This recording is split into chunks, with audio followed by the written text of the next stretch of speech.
Hello viewers, welcome back to Reflections. In this channel, we talk about raising up our kids and how to build them up to become functional members of society. My name is Matilda, a secondary school teacher and a guidance and counseling psychologist. Today, we want to talk about affirmations and how important they are to mental health. These days, there's a lot of talk about mental health because many people are suffering from mental illnesses, from depression, compulsive obsessive disorders, schizophrenia, all those. So it has become necessary for us to address this issue. I think even parents, we need to do our part. You see, parenting is not like planting maize and then you just leave your maize for it to grow. You need to work on your maize. You need to add fertilizer. You need to look for pesticides if necessary so as to ensure you get a good harvest. The same goes for parenting these days. You don't just provide your kids with food, shelter, and then you expect them to turn out correct. We need to do intentional parenting. So today we are talking about affirmations. These are the positive words we receive from our friends, from significant others in our lives. For example, son, I like the way you handled the visitors today. You even held conversations with them. That was very nice. Or Mary, here, have some chocolate. Today you tidied up your room in good time.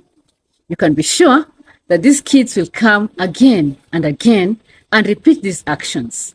Why?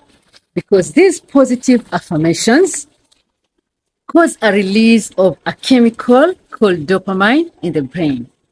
This is the good feel hormone, the hormone that makes us to feel good about ourselves, to feel relaxed, and to feel motivated to continue going on with life. The same chemical is released when someone uses cannabis. Bangi. It is absorbed into the brain and causes the release of dopamine. So the individual feels euphoric. They feel ecstatic. They feel like the world is such a beautiful place to be. And you see, they want to come back again and again. But why do we feel bad in the first place? Where do these bad feelings come from? I think it's human nature. We all are conscious of our inadequacies. We feel like I'm not good enough.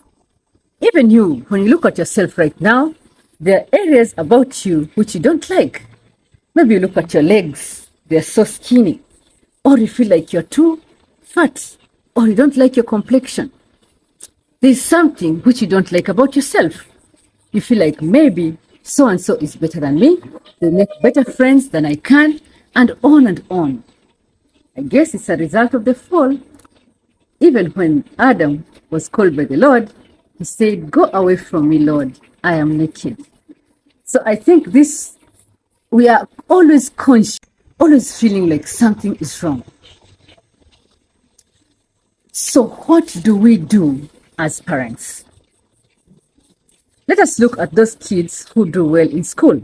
They're performers, They're always top 10. I think these kids have a rush of dopamine around them because everyone is praising them. So-and-so is such a good kid. These kids hardly ever get into discipline problems. Why? Because they are motivated. They are feeling good. They are confident. They feel good about themselves. The problem comes with those who are not performing. They are the ones who are truant. They are the ones who are in all kinds of indiscipline. Because deep down, no human being likes to feel bad.